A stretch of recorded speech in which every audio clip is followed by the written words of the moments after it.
Asyhadu an la ilaha illallah wa la syarika lah. Al-munazzahu anil jismiyah wal jihad wal zaman wal makan. Dan ingsun nyakseni. Halaman Pertama, halaman kedua. Oh, betul. Wasyadu dan aku bersaksi ingsun nyakseni. Iya, orang anak pangeran angin Allah. Saya juga soalnya udah lama kan, udah puluhan tahun kan ngaji. Keren. Dan aku bersaksi bahwa tidak ada Tuhan selain khobar illallah kecuali Allah, kejobo Allah. Wahdahu saja. Yang ada hanya Allah wahdaniyah. Qul huwallahu ahad. La syarikalah, tidak ada sekutu lahu baginya, bagi Allah enggak ada. Tandingan sekutu yang sama enggak ada. Maka Allah punya sifat mukhalafatul lil. Jadi Allah tidak sama dengan makhluk. Apanya ya sifatnya? Duduk, jalan, lari, enggak sama. Masa Allah sama sifatnya? Afalnya apalagi? Loh, makanya al-munazzahu kang suci, yang disucikan, dibersihkan, kang bersihakan, yang dibersih, yang suci. Anil jismiyah, dari sifat fisik. Jadi dari bangsa fisik, jismiyah. Allah nggak ada fisiknya. Jisim. Wal jihad dan arah. Wal zaman dan waktu. Wal makan dan Panggonan. yang menciptakan waktu siapa? Yang menciptakan tempat siapa? Nah, waktu Allah belum menciptakan waktu dan tempat, Allah di mana? Jadi Allah nggak bisa terikat dengan tempat. Kalaupun menunjuk itu namanya makan, ada dudukan, tasrifan, takriman, gitu. Kemuliaan bagi tempat itu. Kayak Ar-Rahmanu ala Aziz, Arash itu jadi terhormat karena Allah menunjuk. Bukan berarti Allah bertempat di situ. Wal jihad wal zaman, ya, waktu makan dan panggonan atau tempat. Karena itu artinya kan. Wa asyhadu anna sayyidina Muhammadan abduhu wa rasuluh, dan aku nyakseni, ingsun nyakseni, dan aku bersaksi bahwasanya Kanjeng Muhammad abdu adalah hambanya. Kenapa ini disampaikan? Karena ini sebagai ayat garansi jaminan, bemper. Umat Islam tidak akan menuhankan Nabi, tidak akan. Maka silakan sanjung Nabi Muhammad setinggi langit karena tidak akan menuhankan. Beda dengan Nasrani, beda dengan Yahudi. Dan ayatnya jelas. Walladzi arsala rasulahu bil huda wal haqq. Wa kafa billahi syahida. Muhammadun Rasulullah. Muhammad adalah utusan. Jadi sebodoh-bodohnya orang tahu kalau Muhammad itu bukan Tuhan. Muhammad adalah utusan. Nggak mungkin menyeleweng, menyimpang akidahnya seperti menyimpangnya akidah Nasrani dan Yahudi. Tuduhan yang keji kalau mengatakan orang Maulid itu musyrik. Sangat keji. Kenapa? Tidak ada satu orang pun yang menganggap Muhammad itu Tuhan. Ada. Kalau memuji, karena diperintah litu azziruhu wa tuwaqiruhu, agar menolongnya dan mengagungkan, bukan hanya mengagungkan. Apa sih mana mengagungkan itu? Ya namanya diagungkan. Kenapa? Nabi Muhammad itu bukan hanya sejarahnya, sampai wajahnya disebutkan. Fawali wajhaka, wajah siapa? Dadanya disebut alam nasrah laka, sampai matanya disebut wala tadu ainaika. Sosok manusia mana yang anggota tubuhnya disebutkan oleh Al-Quran? Bukannya kisah, matanya diceritakan, dadanya diceritakan, wajahnya diceritakan. namanya Toha, Yasin, Muhammad, Rasulullah. Nggak ngerti susah. Namanya juga celana butuh. Celana aja nggak kurang. Celana udah bener-bener. Katanya wa kullan nakusoleka min amir rusuli waja'aka fi hadil haqq wa mau'izatu wa dzikralil. Itu kan Al-Qur'an bicara ya. Allah aja menceritakan kisah nabi-nabi kepada Nabi Muhammad. Supaya apa? Manusia itu bihi supaya kokoh lah, apalagi kita. Jadi Nabi aja dengerin cerita, diceritakan oleh Allah tentang Nabi Yusuf, tentang Nabi Yakub, tentang Nabi Ibrahim. Kan cerita. Maulid apa maulid isinya? Kan cerita tentang Nabi. Makanya maulid jangan bicara politik, maulid jangan bicara macam-macam. Udah cerita tentang Nabi aja, sejarahnya, waktu lahirnya, waktu mudanya, waktu dewasanya, perjuangannya.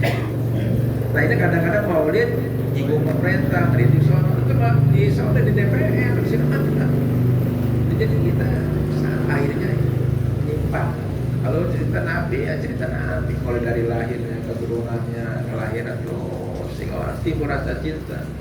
Nah ini kan yang timbul ada rasa benci sama pemerintah, benci sama golongan yang nggak paham sama dia. Jadi yang ditimbulkan kebencian. Buat apa mau kalau begitu? Maulid itu menunjukkan cinta Rasul, supaya cinta diceritakan kisah-kisah mujizatnya, perjuangannya, dakwahnya ya. Benci pada siapapun. Jangan hantam soal hantam sini, ejek soal sini, injak sana injak. Jangan lupa kena hawa nafsu.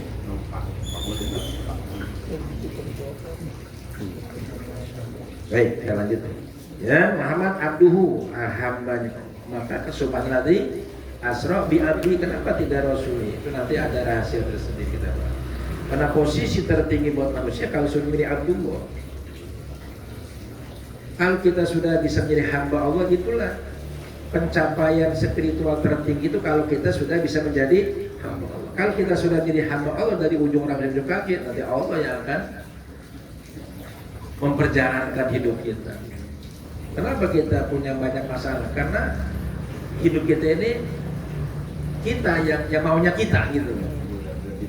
Tapi kalau kita mengikuti maunya Allah, sehingga kita betul-betul jadi budaknya Allah, jadi pelayannya Allah, jadi hambanya Allah, jadi abdinya Allah, oh beres. Ini kan nggak beres ini karena kita masih mengedepankan diri kita, ego kita, kemampuan kita, akal kita, ilmu kita. Nah, jadi banyak masalah. Kalau kita ngikutin maunya Allah, insya Allah. Jadi tinggal ngikutin skenario Allah aja, begini. Nyaman. Dan Allah nggak pasti nggak akan menjerumuskan kita, menyusahkan kita. Ikutin maunya Allah. Bukan Allah maunya ngikutin kita. Kita kan maunya Allah ngikutin maunya kita kan.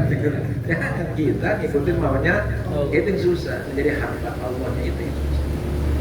Jadi kira-kira apa? Susah. Berat. Wa rasuluh dan sekaligus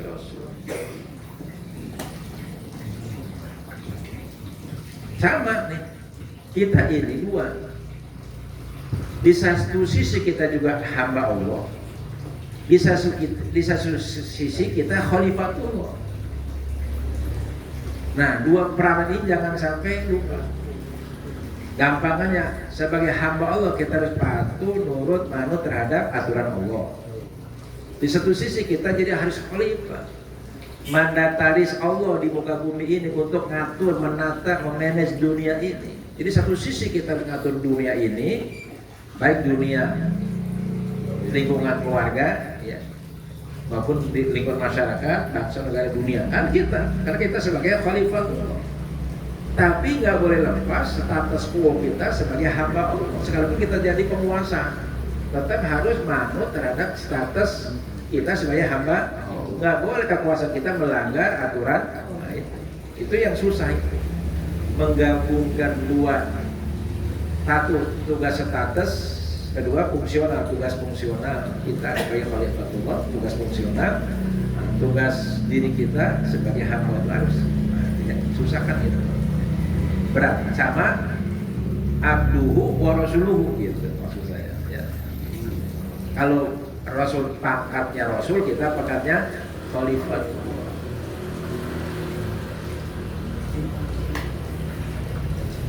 Nabi rahmah, nabi yang membawa rahmah. Nah, kita juga harus membawa rahmah. Ini konsepnya. Kenapa nabi itu diutus sebagai rahmat? Nih, perhatikan. Allah itu sifat Allah yang paling populer apa? Rahman dan Rahim. Rahman. Lalu Allah menurunkan Al-Quran sebagai rahmatan. Jadi Allahnya rahmat, maka firmannya, ayat-ayatnya juga Al-Qur'ana itu ada kan, rahmatan lil mu'minin kan ada ya, kan? Ya, wa nazil Al-Qur'ani ma wasifun wa rahmatun. Karena Allahnya Maha Rahmat, maka firmannya, ayatnya, kalamnya juga. Nah, Nabi yang membawa Quran juga rahmatan lil. Nah, kita pun sebagai manusia terlahir dari adanya rahmah, sakinah, mawaddah rahmah dari orang tua kita. Maka kita lahir memiliki silaturahim, silaturahmah. Maka sifat kita, sifat Nabi yang paling menonjol adalah raufun rahim. Jadi kita ini harus bisa menebarkan rahmat, baik diri kita maupun keluarga maupun masyarakat, intinya. Karena Nabi rahmah, sarapannya di bawahnya. Wasafi'il ummah, dan penolong umat. Kalau Nabi kapasitasnya penolong umat sedunia, nah kita penolong umat sebintara dah, setetangga dah. Wa khuluquhul Quran, dan akhlak beliau adalah Al-Quran, maka beliau disebut Quran yang berturjumanil Quran. Jadi kita harus jadi Quran yang berjalan. Ya. Kalau dalam bahasa Quraisyah, membumikan Al-Quran. Sallallahu alaihi wasallam, sallallahu alaihi wa alihi wasallam, wala jami'il anbiya wal mursalin, wa sairi ibadillahi salihin, dan seluruh ya, umat hamba-hamba Allah yang saleh, termasuk kita. Kenapa? Karena soal ini udah gerbong terakhir. Gerbong terakhir dari an'amta alaihim minan nabiyyin wasiddiqin wasyuhada wassalihin. Artinya kalau kita nggak masuk ke rombongan gerbong solihin, lacur kita. Jadi Nabi nggak mungkin, siddiqin nggak kuat, syuhada nggak mampu. Nah, salihin. Paling tidak kita harus masuk ke kelompok golongan. Makanya dalam sholat itu, assalamualaikum ayuhan nabi warahmatullahi wabarakatuh. Terus assalamu alaina wa ala ibadillah, itu saling berhubungan. Itu jawaban Nabi sebenarnya kepada kita ketika kita mengucap assalamualaikum ayuhan nabi, itu Nabi jawab hanya melalui lidah kita, dialognya itu wa alaina. Maka ketika satu harus nyambung, ruhiyah kita harus sambung rasa, sambung rasa. Kalau kanjeng Rasulullah SAW nyampe ke rasa supaya nyambung. Wal malaikatil muqarrabin wa man tabi'ahum bi yaumiddin ma sakana sakinu fil makan wa daru dairul zaman wa khalaqal malwan. Selagi tinggal orang yang tinggal di tempat dan berputar ya, dairul zaman, putaran waktu, wa khalaqal malwan, dan berbedanya, bergilirannya dua kondisi, siang dan wallahu a'lam. Ini kalau diterangkan panjang. Taqabbal minna bisil Fatihah.